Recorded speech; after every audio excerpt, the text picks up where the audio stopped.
Chaos erupted in the Galactic Assembly Hall, where representatives from 93 of the 100-member species of the United Stellar Accord were gathered. The air buzzed with the sound of overlapping voices, accusations, and demands, all drowning out the automated translation systems that struggled to keep up. At the center of the storm, the Grand Arbiter, a towering figure with silver skin and glowing eyes, struck the assembly's ancient gong with a resonant thud, a sound designed to silence even the most unruly of gatherings. Slowly, the cacophony subsided into a tense silence. This assembly, the Grand Arbiter intoned, his voice carrying the weight of authority, is a place of reason, debate, and diplomacy. We will conduct ourselves with the decorum expected of representatives of the civilized galaxy. Ambassador Tanner of the Earth Federation will now present her case. All interruptions will be met with immediate sanctions.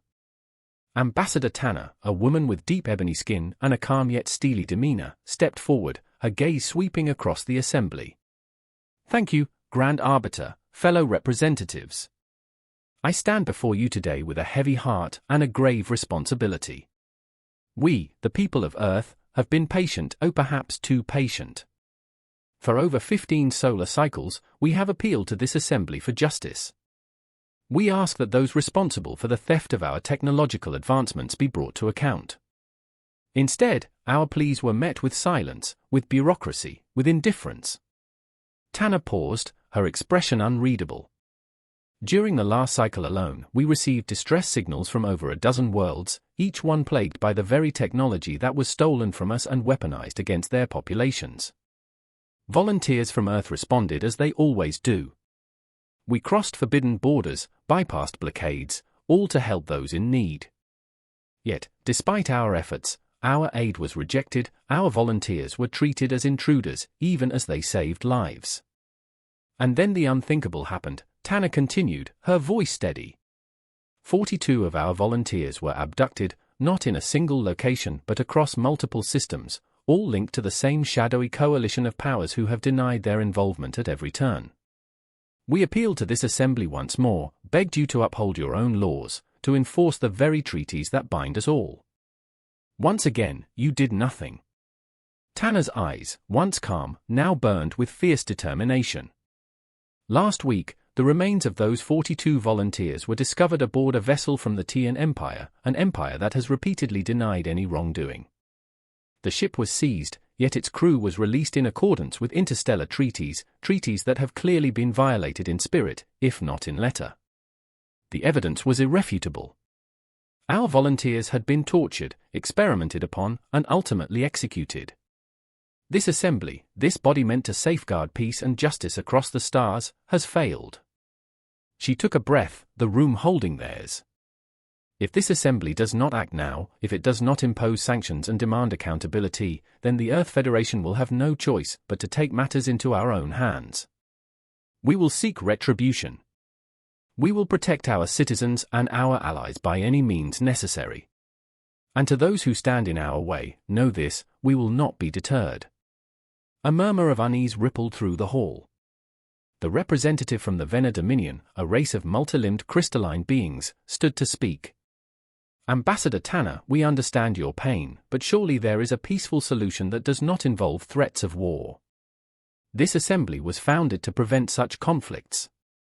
Tanner's gaze softened, though her resolve did not waver. I, too, hope for peace. But peace without justice is merely submission. We have tried diplomacy. We have exhausted every avenue available to us. The time for words is over. It is now up to this assembly to decide whether it will stand for the principles it was founded upon or whether it will continue to turn a blind eye to the suffering of its members. A new voice, cold and sharp, cut through the tension. It was the representative from the Tian Empire, a reptilian creature with scales that glinted under the artificial lights. Your accusations are baseless, Ambassador. We owe Earth nothing.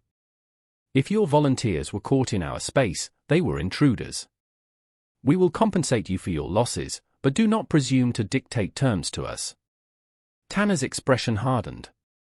Those volunteers were not mere intruders, they were sentient beings, citizens of Earth, and their lives cannot be measured in credits.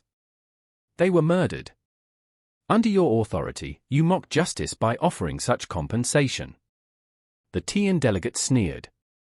They were machines, nothing more, artificial intelligences, useful tools perhaps, but not beings with rights. We dismantled them as we would any foreign technology found within our borders. A hush fell over the assembly.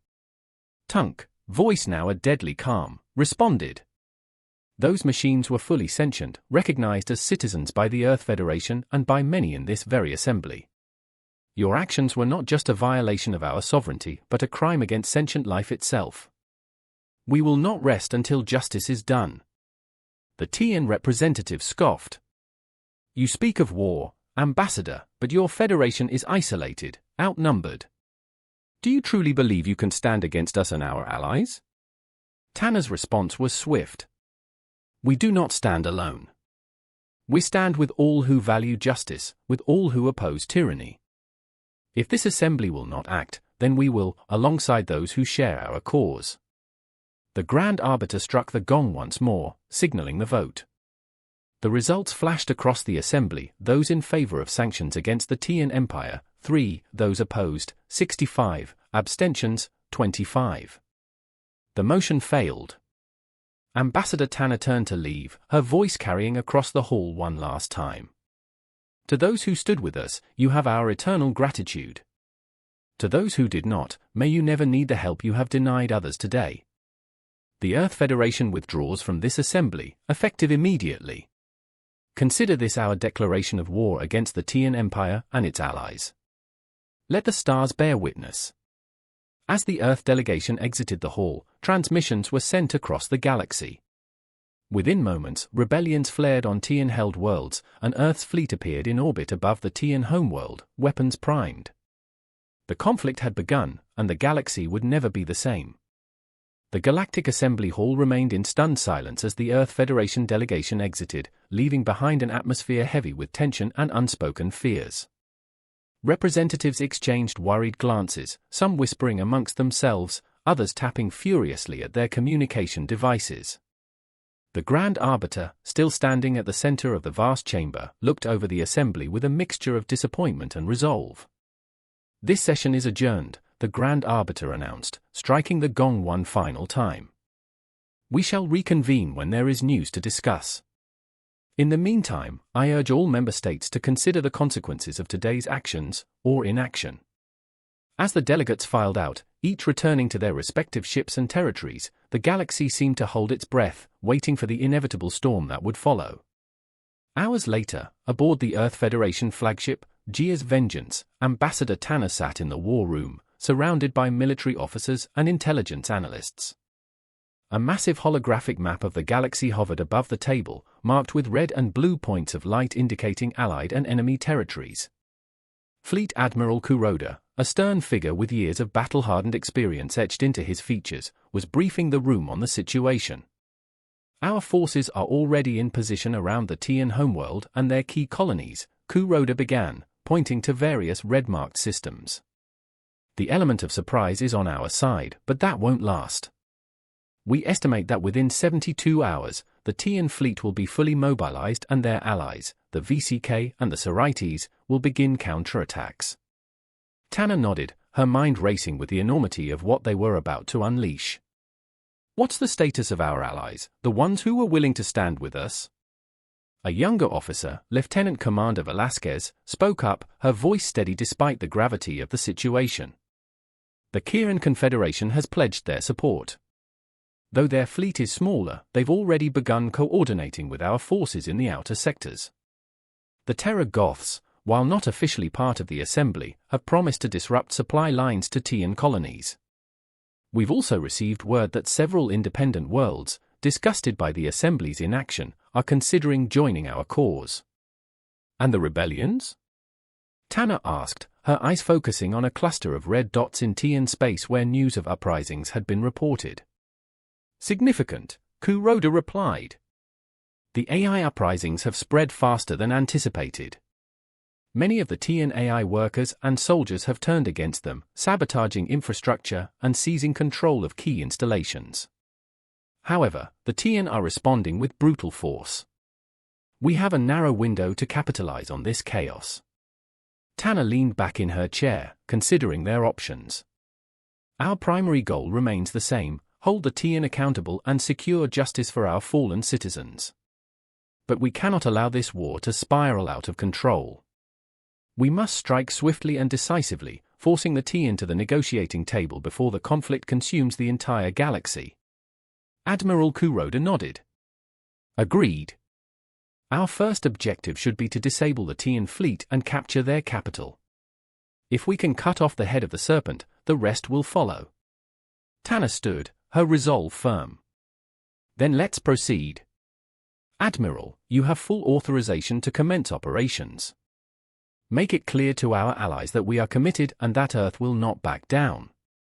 Understood, Kuroda responded, turning to his officers. Prepare the fleet. Begin Operation Dawnbreaker.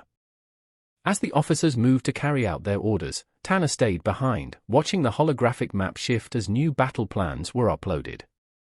She knew that the coming days would be some of the hardest in her life.